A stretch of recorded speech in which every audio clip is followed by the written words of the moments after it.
Hello বন্ধুরা, সবাই কেমন আছেন? তো আজকে আমার ছোট ছোট নতুন বাচ্চাদের দিলাম ছাদে। তো এখানে আছে 7 থেকে 8টি বাচ্চা। তো দেখুন, ছোট্ট একটি বাচ্চা, সেই বাচ্চাটিকেও ম্যাপিংয়ে দিছি। এই বয়স থেকে যদি কবুতরের বাচ্চাগুলোকে আপনি ছাদে রাখতে পারেন তাহলে সব থেকে ভালো হয়। ওদেরকে 10 থেকে 15 মিনিট করে রাখবেন।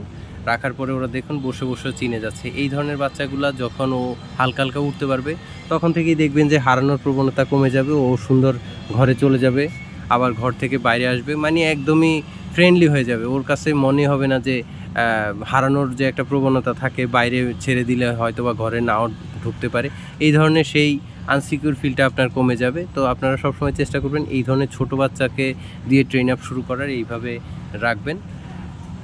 এই সময়টা হয় কি যে ওরা উঠতে পারে না, ওরা বসে বসে সব কিছু দেখে। আর এই বাচ্চাগুলোকে যদি এখন আমি বাইরে ছেড়ে দিই, ওরা এদিক উড়বে ওদিক উড়বে, উড়ার চেষ্টা করবে, ওরা ঘরে ঢুকতে চাইবে না। তো এই ধরনের বাচ্চা থেকে ট্রেন আপ করাটা অনেক রিস্ক।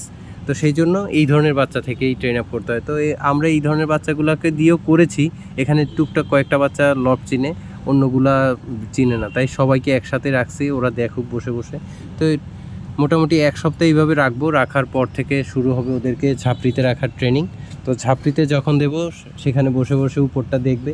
সেখানেও সপ্তাহখানিক রাখার পরে যে কোনো একদিন আমি বুঝে আমি ওদেরকে বাইরে বের করে দেবো, যেন ওরা উড়ে। আর যেই দিন ছেড়ে দেবো সেই দিন কিন্তু ওদেরকে কোনো রকম প্রেশার করবো না।